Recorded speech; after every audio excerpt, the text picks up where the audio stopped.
do you know how much these floors cost? You had one job. If you're going to clean like a servant, at least dress like one. The cold comes through the fabric first. White cotton, thin from too many washes, pressed flat against imported Italian marble, and the marble doesn't care. It doesn't warm. It just takes. Layla Bennett's knees have been on this floor for 40 seconds and it already feels like 40 minutes, and the red wine is spreading, and the silence in the foyer of the Whitmore estate is the specific silence of a room full of wealthy people watching something they have decided not to stop. Above her, a hand points down. Manicured. Diamond tennis bracelet catching the chandelier light. The hand belongs to Vanessa Whitmore, who is wearing a silk kimono robe in blush and ivory and who smells like gardenia and something that costs more than Layla's rent. Her voice is perfectly controlled, not loud, not shouting, just aimed. If you're going to clean like a servant, at least dress like one. The orange cloth in Layla's hand goes still. The room holds its breath. Then the front doors open. Heavy. Slow. Oak and brass and the sound of a man arriving home to something he did not expect to find. What Vanessa Whitmore didn't know, what none of them knew, standing in their gowns and their silences, was that the girl on the marble floor was connected to a number that could rewrite all of their lives. Real quick, family, if you've made it this far, we would really appreciate you to like this video and subscribe to this channel. We pour everything into stories like this and we've got viewers in over 120 countries watching right now. Drop a quick comment. Where are you watching from? Chicago? Los Angeles? London? Let us know in the comment. Alright, back to the story. The apartment on Cleveland Avenue had a sound. Not a bad sound, necessarily, just a particular one. The low rumble of a MARTA train passing close enough to rattle the window panes at irregular hours, the way it would interrupt dreams without quite waking you, a vibration that worked itself into the walls and the floorboards and the rhythm of sleep until it became indistinguishable from the apartment itself. Layla Bennett had grown up with that sound. She had studied through it. She had cried through it, twice, once when her father stopped calling from Florida, once when her acceptance letter to Georgia Tech came and she ran the numbers and realized she still didn't know how she was going to pay. She was 20 years old and she had 2 jobs and one plan. The first job was tutoring 3 students on Saturday mornings at the Southwest Atlanta Branch Library, 2 middle schoolers working through algebra and 1 high schooler who needed help with AP chemistry and who reminded Layla of herself at 16, hungry, precise, too proud to say she didn't understand something twice. Layla charged $20 an hour and felt guilty about it and then remembered the envelope under her mattress and stopped feeling guilty. The envelope was labeled, in her own handwriting, fall tuition. The second job was catering. She worked 3 to 4 events per month for a company called Premier Service Atlanta, weddings, corporate dinners, charity galas, events that paid between $150 and $250 for a single evening, depending on the host and the formality of the occasion. She wore a white shirt and dark slacks and moved through rooms full of people who did not see her, which was fine. She was not there to be seen. She was there to build the envelope.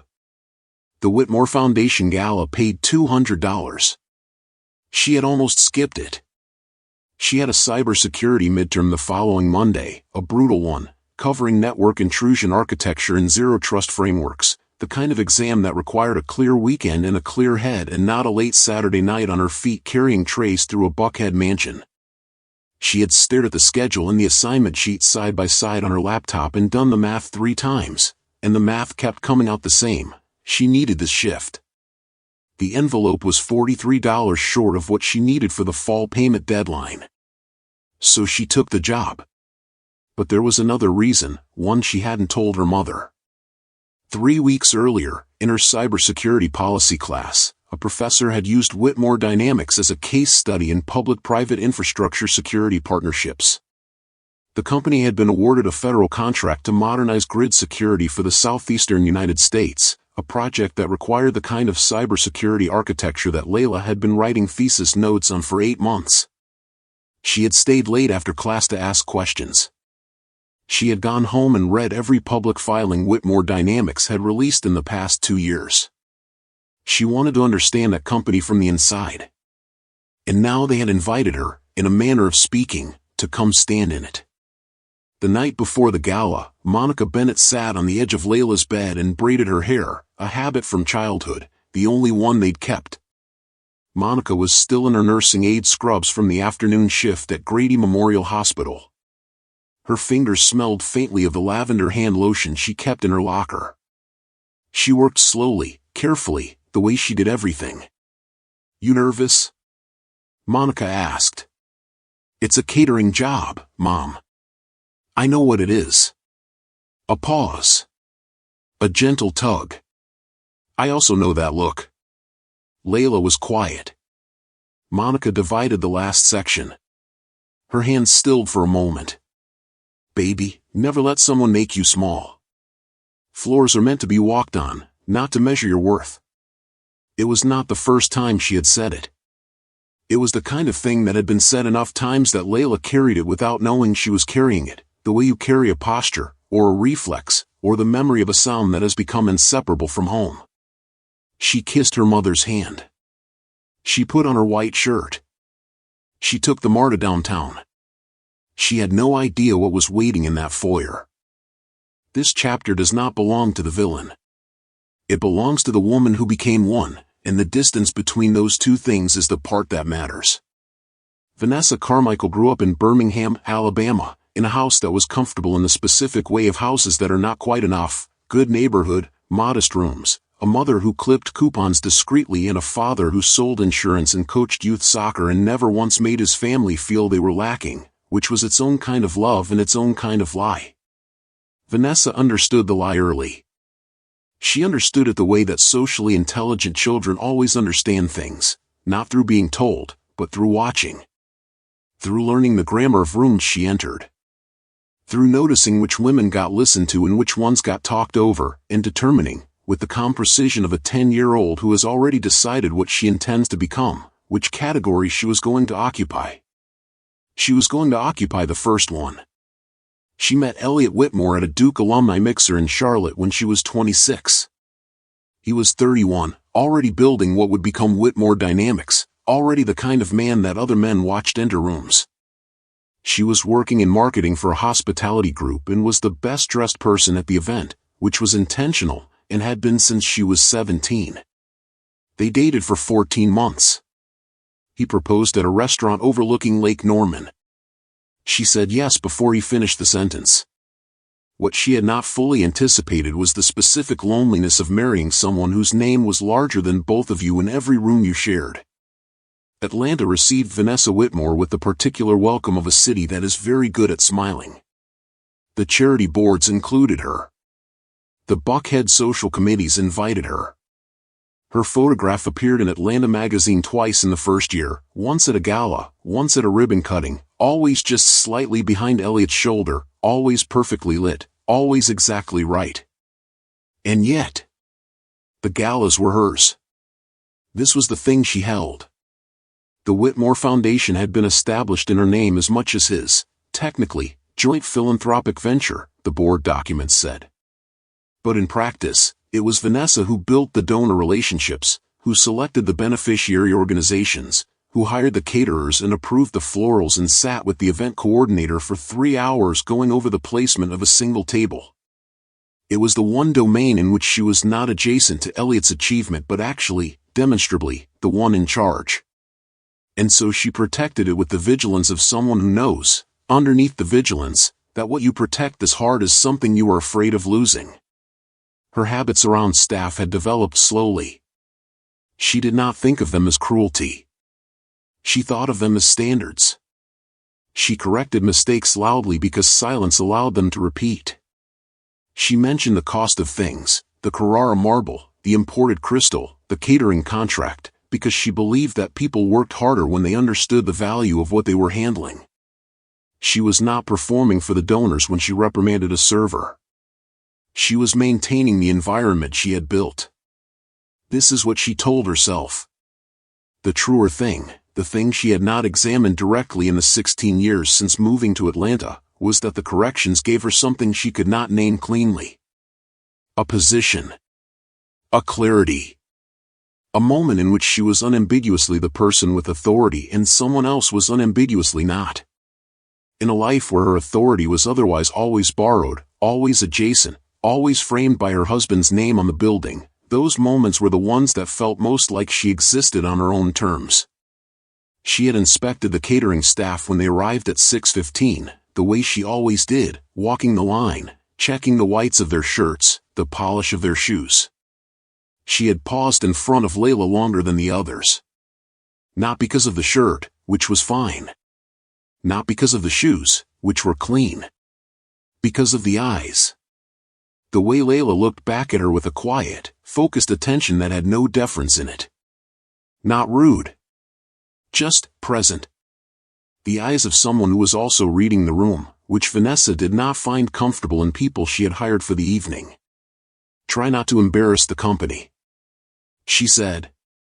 It wasn't the worst thing she'd said to a member of staff that year. It wasn't even close. She had already moved on by the time the words landed, already turning her attention back to the florals and the donor list and the specific arrangement of power in the room she had built.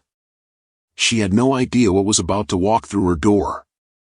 The gala at its peak smells like gardenia arrangements in open bars and the particular cologne of men who have spent money on the right things for so long they no longer notice the cost. The Whitmore estate foyer has been transformed with the precision of a woman who considers transformation her primary medium. Garlands of white peonies line the marble staircase. The chandeliers, 3 of them, each larger than a dining room table, throw warm amber across the guests moving below. A string quartet plays in the east salon. The catering staff moves through it all like water finding the low path, invisible by design, efficient by necessity. Layla has been on her feet for 2 hours and 40 minutes. She is carrying a silver tray with 4 glasses of Pinot Noir, not the house red, Vanessa had specified at the pre-event briefing, the 2019 Napa Valley Reserve, $42 a glass, when a navy tuxedo steps backward without looking. His elbow catches the edge of the tray. Time does not actually slow in moments like this. What happens is that the mind speeds up to fill in what the body cannot stop. Layla sees the tray tipping before it tips, reaches for the center of gravity half a second too late, and then all 4 glasses go, 1 catching the tray edge and shattering, 3 landing whole on the marble and rolling, and the wine arcing in a wide red sheet across the imported Carrara, spreading into the gray veining like something alive. The room gasps. Not one gasp. Several. The specific clustered intake of breath that happens in a beautiful room when something beautiful has been disturbed. The man in the navy tuxedo, mid-50s, florid, the kind of flush that comes from the second scotch in the heated room, looks down at the wine, looks at Layla, laughs in the reflexive way of someone who needs to establish that this was not serious, and steps around the spill and back into the crowd. He does not offer to help. He does not stop moving. He is already in another conversation by the time Vanessa begins to move. She comes through the crowd slowly. Deliberately. With the specific patience of a woman who has learned that controlled approach communicates more authority than rushing ever could. The guests part for her, not because she asks them to, but because she has arranged a life in which they always do. She stops at the edge of the wine. She looks at Layla. She does not look at the tray. She does not look at the marble. She looks at Layla, which is its own kind of instruction. You had one job, she says. Not loud. Everyone nearby can hear it perfectly. Do you know what these floors cost? I'm so sorry, ma'am. I can clean it right now, I just need. You can fix it. Now. From the edge of the service corridor, a housekeeper named Patricia moves forward immediately. She has cleaned this floor 100 times. She knows where the mop closet is, knows where the absorbent towels are kept, knows exactly what to do with Carrara marble and red wine in the 30-second window before the stain sets. She is already moving toward Layla when Vanessa's right hand rises. Manicured. Diamond tennis bracelet. A small, decisive gesture. Stop. Patricia stops. Layla looks up from the floor. Vanessa's voice drops half a register, which is worse than it being louder. Napkins? Really? Layla has a folded cocktail napkin in her hand. She does not remember picking it up. She looks at it as though seeing it for the first time. Use something absorbent, Vanessa says. The phrasing is almost domestic. Almost patient. Almost instructional. Your shirt will do. 3 things happen in the room at once. A man near the staircase sets his glass down. A woman in a green gown turns slightly away from the scene, which is not the same as leaving it. And the string quartet, in the East Salon, transitions between pieces, a gap of 4 or 5 seconds in which the only sound in the foyer is the soft marble echo of Vanessa's instruction hanging in the air. Layla looks at the wine on the floor. She looks at her shirt. She looks at the housekeeper standing frozen at the corridor entrance, who cannot help her, who is not permitted to help her, who is watching with an expression of recognition that Layla will not fully understand until later. Then she pulls the hem of her white shirt down over her hands. And she presses it to the marble. This is what 40 seconds on cold marble feels like. First, the stone itself. Carrara marble is 40 to 50 degrees in an air-conditioned foyer, depending on the season. In August in Atlanta, the air conditioning runs hard and the marble runs cold, and the thin cotton of Layla's shirt provides approximately no insulation between her knees and the floor. The cold moves upward through her kneecaps, into her thighs, spreading the way cold always spreads, slowly, thoroughly, without urgency, as if it has all the time it needs. Second, the smell. Red wine on stone smells different from red wine in a glass. It smells darker. Earthier. There is something almost embarrassing about how much of it there is, the puddle wider than her spread hand, the stain already finding the gray veining in the marble as if it belongs there, as if it is revealing something the stone has always contained. Third, the sound of the room continuing around her. This is the part that stays. This is the part she will think about later, in her apartment, in the quiet after the MARTA train passes, not Vanessa's voice, not the cold, not her own hands pressing white cotton into red wine. The sound of the gala continuing. The quartet resuming in the East Salon. Conversation picking back up. Ice settling in crystal. 2 men near the staircase laughing about something that has nothing to do with the girl on the floor. The particular social sound of a room that has decided this does not require further attention. From the service corridor, through a door held 3 inches open, Calvin Reed watches. Calvin has been Elliot Whitmore's driver for 11 years. He is from Savannah. He is 61 years old and has the specific stillness of someone who has spent a decade and a half observing powerful people from the edges of their lives. He does not express opinions about what he witnesses. He does not interfere. He watches with the calm, cataloging attention of someone who understands that information is its own kind of currency, and that patience is what allows you to accumulate it. He watches Layla. He watches Vanessa. He takes out his phone. He does not take a photograph. He opens a contact instead and types a single line in the notes field, which is where he keeps things he considers relevant for later. Then he looks back at the foyer. The wine is spreading wider despite the cotton pressed against it. Physics does not care about dignity. The fabric is darkening, soaking through from the outside and, white to pink to red at the center, and Layla's hands are pressing harder as if force alone might change what is happening, might make the marble behave differently, might produce an outcome different from the one already unfolding. Vanessa has not moved from her position at the edge of the scene. She could leave. The point has been made. The correction has been administered publicly, which was the goal, and the efficient thing now would be to turn back to her donors and allow the moment to conclude. But she doesn't. She stays. And the staying is its own addition to what has already been said. She leans down slightly. Not far. Just enough to lower her voice to the register of something private while ensuring that the 3 people nearest them can still hear it clearly. Maybe this will remind you where you belong. Layla's hands stop moving. Just for a moment. 1 second, maybe 2. The kind of stillness that is not defeat and not compliance but something more dangerous, the stillness of a person filing something away. Then she continues pressing the shirt to the marble.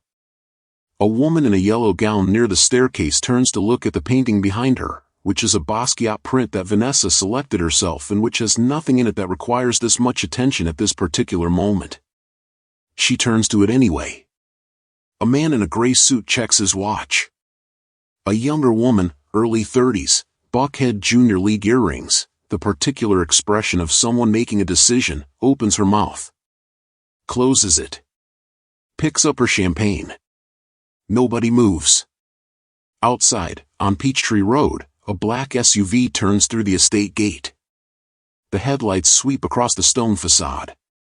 Calvin, in the service corridor, straightens slightly. He puts his phone in his jacket pocket. He knows that car. He knows what it means that it is here on a Saturday evening in August when it was supposed to be in the long-term lot at Hartsfield-Jackson for another 4 days. Elliot Whitmore has come home early. The front doors are heavy. Oak and brass fittings and hinges that were designed for grandeur and not for speed. They open slowly, the way important things often arrive, without hurry, without announcement, simply present and then undeniable. Elliot Whitmore sees her before he sees anything else. This is not sentimentality. This is geometry.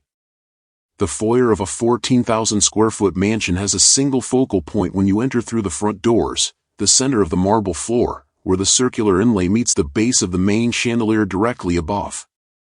Layla Bennett is kneeling at the exact center of that space, her hands pressed flat against the stone, her white shirt soaked to the color of a wound. He stops. He does not move for approximately 3 seconds, which in a crowded room is a very long time. He is still holding his briefcase. He is still in his travel suit, dark navy, slightly creased from the flight, no tie. He looks the way people look when they have spent 7 hours in first class working and have arrived expecting the quiet of an empty house and have found instead 100 people in a situation that requires immediate processing. He processes it. First, the girl on the floor. Dark-skinned, early 20s, natural hair in a high-twisted bun, wearing a white catering shirt that is no longer white. Hands pressed to the marble. Expression directed downward, controlled, giving nothing away. Not crying. Not visibly shaking. Pressing the shirt to the floor with the focused efficiency of someone who has decided to complete the task regardless of what the task costs her. Second, the ring of people who are not helping. Third, his wife, standing at the center of the ring. He walks forward. The crowd adjusts around him without being asked to, the way it always does, the way crowds have adjusted around Elliot Whitmore for 15 years, not because of the money, exactly, though the money is part of it, but because of the specific quality of his attention. He moves through rooms as if the rooms are problems he intends to understand completely before deciding what to do about them. People feel this. They step back. He stops 2 feet from the edge of the wine. Vanessa. One word. Not loud. The room hears it anyway. Elliot, darling. She straightens, and her hand moves briefly to her robe lapel in a small automatic gesture of composure. Small accident. The help was careless. He looks at the girl on the floor. What's your name? Layla looks up for the first time. She meets his eyes with the same quality of attention she has been giving the floor, direct, focused, not performing anything. Layla, sir. He looks at the wine. At her hands. At the shirt. Then he looks at Vanessa. You told her to use her shirt. It is not a question. It's just a lesson in responsibility. Vanessa's voice has acquired the light, reasonable tone she uses when she needs something to sound smaller than it is. These floors are imported from Carrara. She needs to understand what she's handling. Calvin has moved from the service corridor to the edge of the foyer. He stands near the wall, slightly behind and to the right of Elliot, in the position he always occupies, close enough to be summoned, far enough to be unobtrusive. Elliot glances at him once, briefly. Calvin steps forward. What passes between them takes 11 seconds. Calvin leans close and speaks at a volume audible to no one else in the room. He mentions a name. He mentions a trust. He mentions a company. He mentions a percentage. His voice is completely level, the voice of someone reporting a fact, not delivering news. Elliot is very still for a moment. Then he straightens. He looks at his wife. He looks at the room. He looks at the 100 people who have been standing in his foyer watching a girl scrub his floor with her shirt, and his expression does not change, but something in it clarifies, the way a lens clarifies when it finds its focus. Vanessa. He says her name again, and this time it has a different weight. Do you know who owns 8% of the company we just acquired? The room shifts. The question is too specific to be rhetorical. Several of the donors understand immediately what the framing means. The investors near the staircase exchange a look. Vanessa's eyes narrow fractionally. What are you talking about? He turns to Layla. He is looking at her the way he looked at the room when he walked in, as if he is seeing it completely, as if he has already decided something and is simply confirming the last piece. Your mother's name is Monica Bennett, isn't it? The foyer goes quiet in the specific way of rooms where information has just shifted the architecture of everything. Layla's hands have stopped moving. Yes, sir. Elliot looks at the donors. He looks at the investors. He looks at the room that watched and said nothing. Then he says the number. Not loudly. Quietly, the way you say things that do not need volume to land. $10,482,000. The string quartet, in the East Salon, has stopped playing. No one told them to stop. Elliot Whitmore does not raise his voice. This is, in the history of his professional life, one of the things people remember first about him. Not the Forbes profile. Not the federal contracts. Not the infrastructure deal that restructured power grid security for 4 southeastern states. They remember that he has never needed to raise his voice in a room, because volume is a tool of people who are not certain they will be listened to, and Elliot has not been uncertain about that particular thing since he was 34 years old. He is 49 now. He addresses the room the way he addresses boardrooms, not to all of it at once, but in sequence. First to Vanessa. Then to the guests. Then, last, to Layla. Vanessa, he says, and the word lands in the room with the specific weight of a name used by someone who knows exactly what they are doing with it. This young woman will be compensated for her shirt and for her evening. And she will not be cleaning anything else tonight. Vanessa's chin lifts fractionally. Elliot, we have donors. Yes. He turns to the room. Not performing. Not managing. Simply present. We do. He removes his jacket. This is a small action. Dark navy wool, travel creased, worth more than most of the catering staff's monthly rent. He steps toward Layla, who has risen from the floor now, her hands at her sides, her soaked shirt dark from sternum to hem. He holds the jacket out to her. Not as a gesture. As a practical transfer of an object from one person to another. Put this on, he says quietly. You've been standing in this room long enough. She looks at the jacket. She looks at him. She takes it. She pulls it over her shoulders, and it is 3 sizes too large, and none of that matters, and the room watches this happen with the particular attention of people witnessing something they will be describing at dinner tables for the next 6 months. He turns back to the guests. In this house, he says, and his voice is still exactly the same volume it has been since he walked through the door. No one is small. Silence. Then the sound of someone shifting their weight. Then the very careful sound of a woman in the back of the room beginning to applaud, which is not dramatic but which is sufficient. Vanessa does not move. Her expression has achieved the specific quality of a face that is being very carefully controlled, which means the thing it is controlling is visible to anyone who knows what to look for. She knows what this room now knows. She knows what just happened in front of the foundation's donors, its beneficiary organization representatives, its board liaisons, its media contacts. She knows someone has a phone out. In the eastern corner of the foyer, near the Basquiat print, a man in a charcoal suit has his phone angled at waist height. He is not recording the whole thing. He is recording enough of it, from the moment Elliot said the number to the moment he held out the jacket, and his thumb has already moved toward the share button before Elliot finishes speaking. He is a managing partner at a Midtown Atlanta venture capital firm. He has been attending Whitmore Foundation events for 4 years. He posts the clip that night with 3 words of caption, "Character is everything." By midnight it has 3,000 views in Atlanta business circles. By the following morning, the number has changed considerably. Elliot sends Layla to the kitchen with Calvin, who walks her there with the quiet efficiency of someone who has navigated difficult situations in this house before and who understands that the most useful thing he can do right now is remove her from the room before the room decides it needs something else from her. In the kitchen, she sits on a stool at the prep counter and holds a glass of water in both hands and does not say anything for approximately 2 minutes. Then she takes out her phone. Then she puts it back. Then she looks at the jacket folded across her lap and at the dark stain at the hem of her shirt visible beneath it.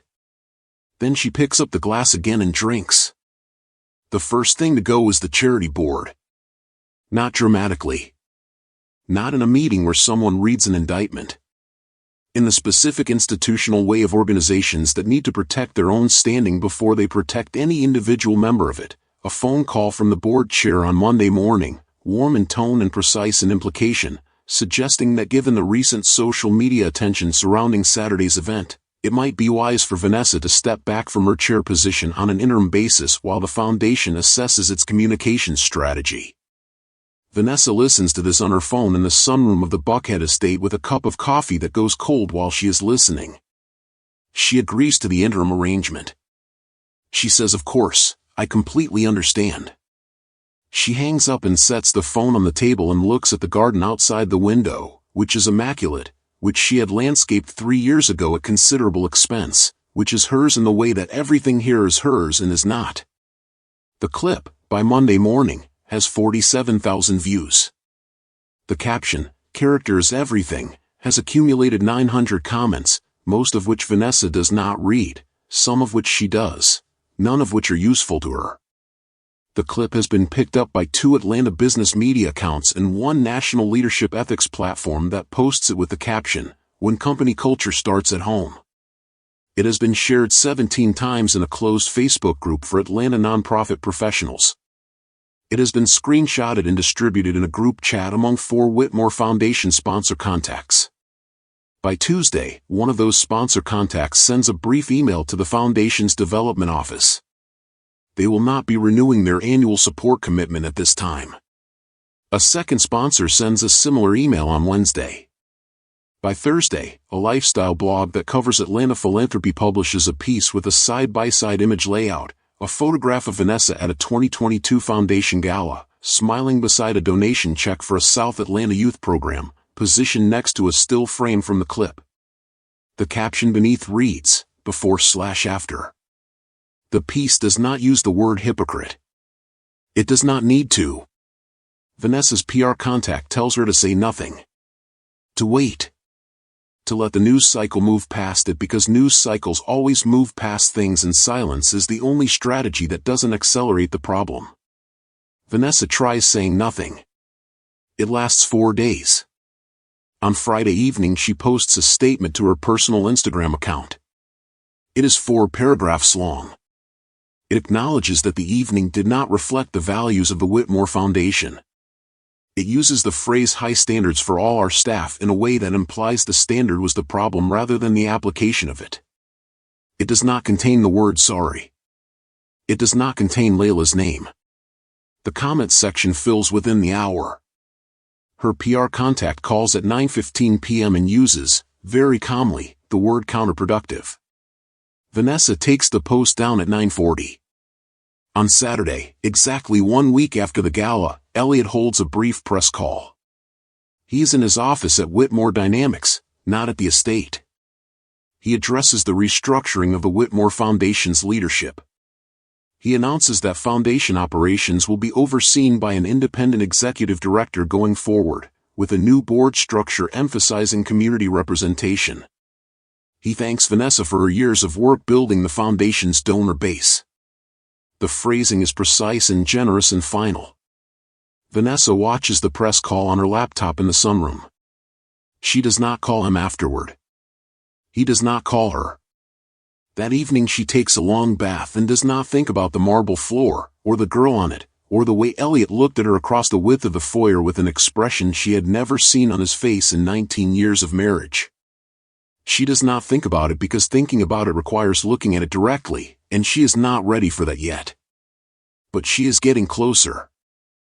Elliot Whitmore requests a meeting with Monica Bennett through his attorney's office on the Monday following the gala. This is deliberate.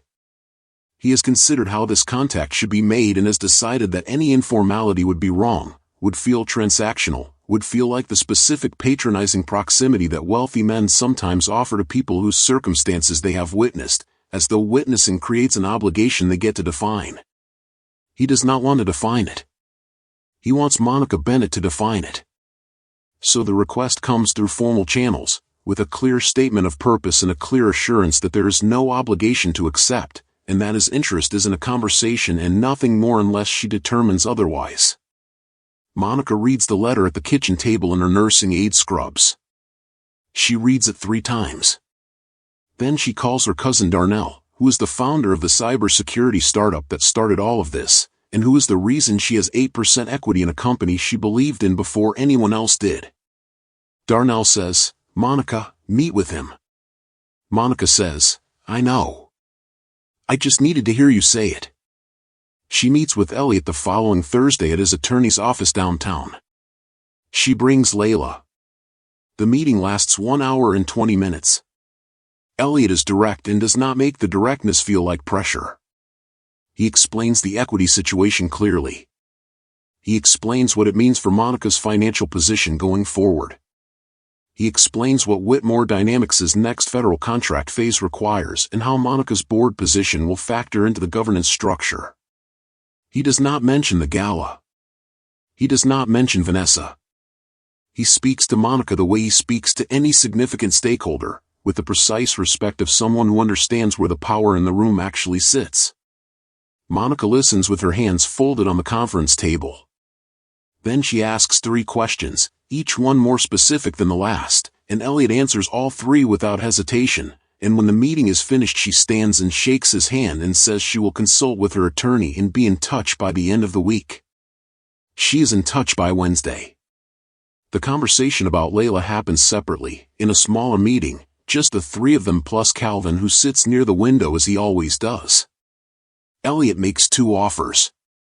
The first is practical, full tuition coverage for Layla's remaining time at Georgia Tech, structured through an education grant from the Whitmore Foundation's Academic Partnership Fund. He is clear that this offer stands on its own terms and has no connection to Monica's equity position, and that if Layla declines it, nothing else in the business arrangement changes. The second offer is future-oriented, a formal internship in Whitmore Dynamics' cybersecurity infrastructure division beginning the following semester. He makes both offers to Layla directly, not to Monica. Layla looks at the table for a moment. Then she looks at her mother. Monica gives her nothing, no nod, no signal, no indication of what the right answer is. This is intentional. This has always been intentional. This is the thing Monica Bennett has done since Layla was 7 years old, refused to decide things for her that Layla was capable of deciding for herself. "There's something I want in return," Layla says. Elliot waits. A scholarship fund. For students from South Atlanta. Named for the neighborhood, not for your company. $10,482 per recipient. She pauses. The specific number matters. Elliot is quiet for a moment. Then something in his expression shifts, not warmth exactly, but recognition. The expression of a man who has just confirmed something he suspected. "My mother scrubbed hotel floors in Savannah," he says. "When I was 9. He says it without performance, without the particular careful emotion of someone making a point. Just a fact, offered as equal exchange. I stood in the hallway and watched. Calvin, near the window, does not react. He already knows. Yes, Elliot says. The number matters. I'll make sure of it. Layla nods once. 1 year is enough time for a room to change completely and look almost exactly the same.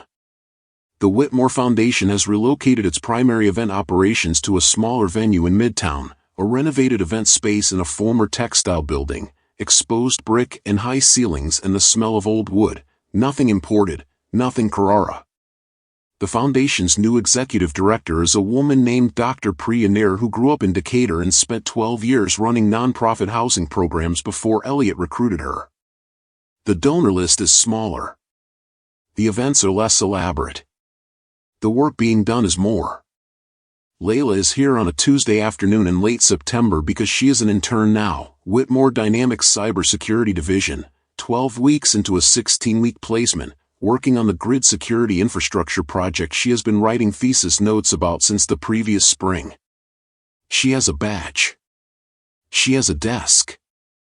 She has a supervisor who told her in the first week that she asks better questions than most of the full-time analysts, which she received not as a compliment but as information she intended to make accurate. She is picking up a document from the Foundation's administrative office when she sees Vanessa. Vanessa is at a small desk in the compliance office, not behind a reception desk, not at the front of anything, just at a desk near the window with a stack of grant reporting documents and a laptop and a mug of tea that has been sitting long enough to go cold. She is dressed simply, dark slacks, a gray blouse, her dark hair down instead of up. No diamond tennis bracelet. She looks up when Layla appears in the doorway. They look at each other. There is no audience. There is no camera. There is no version of this moment that belongs to anyone but the two of them. Layla. Ms. Whitmore. Vanessa stands. She does it carefully, like someone who has rehearsed standing up for a conversation and then abandoned the rehearsal because the real moment is different from the imagined one, which it always is. She has been working in nonprofit compliance for 7 months. She took the position through a board contact who offered it with the understanding that the work was unglamorous and the pay was not what she was accustomed to and the title was not what she had held before. She took it anyway, because the alternative was not working at all, and not working felt like a specific kind of defeat she was not willing to accept. She has been in therapy since October. She has been working on a specific thing in that therapy, the difference between understanding yourself and excusing yourself, which are not the same thing, and which she had spent a long time treating as if they were. I've thought about what I want to say to you, Vanessa says. I've thought about it for a long time. And I had something prepared, and I'm going to not say it, because what I prepared sounds like what I needed to say for my own benefit, and this isn't about my benefit. She pauses. What I did to you that night was cruel. It was not a lesson in responsibility. It was not a standard. It was cruelty, and it was directed at you because you were the person in that room who couldn't push back, and I knew that, and I used it. I am sorry. I'm telling you that without any expectation that it changes anything, because it might not. I just needed you to hear it from me directly, without a camera, without a lawyer, without a statement. She stops. She looks at the window. Layla is quiet for a moment. The compliance office is small and lit by afternoon light from the window and smells faintly of the same lavender hand lotion her mother keeps in her locker at Grady Memorial, which is a detail Layla notices and does not mention. I hear you, she says. 2 more seconds of quiet. I forgive you. She reaches into the folder she is carrying and takes out an envelope. She places it on the desk between them. Vanessa looks at it. Open it, Layla says. Inside the envelope is a letter. It is from the Bennett Tech Scholars Fund, on Whitmore Foundation letterhead. It announces the first cohort of scholarship recipients. At the top of the letter, in the donor acknowledgement section, one name is listed as the scholarship's founding contributor. Vanessa Whitmore. The amount, $10,482. Vanessa reads it twice. She looks up at Layla. She looks back at the letter. Then she sits back down in her chair, slowly, and her hand covers her mouth, and she cries. Not dramatically. Not with any particular sound. Just quietly, the way people cry when they are releasing something they have been holding in a specific place for a very long time. Layla lets her.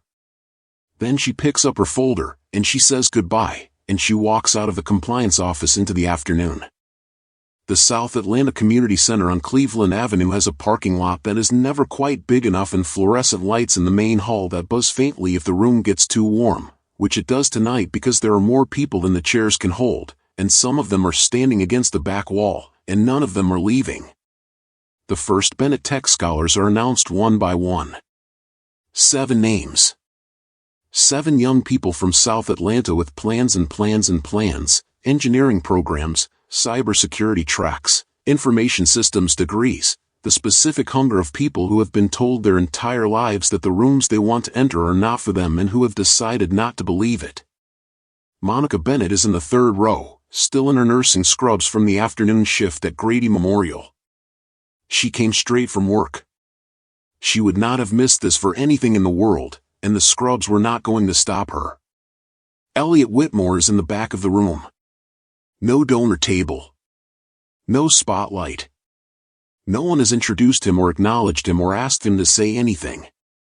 He is simply standing against the back wall with his hands in his jacket pockets, watching. Calvin is beside him. As always. Layla is at the podium. She is 21 years old. She has a badge from Whitmore Dynamics clipped to her jacket. She has an exam on Thursday she is not worried about. She has an envelope under her mattress that is almost full. She looks at the room. She looks at her mother. She says, "Floors are meant to be walked on, not to measure your worth." The room is quiet for one full second. Then it isn't. And in Atlanta, people still remember the night a girl was forced to scrub marble with her shirt. They remember it because of what she built from the floor up. And because of who was standing in the back of the room, watching, when she finally got to stand. She built it from the floor up.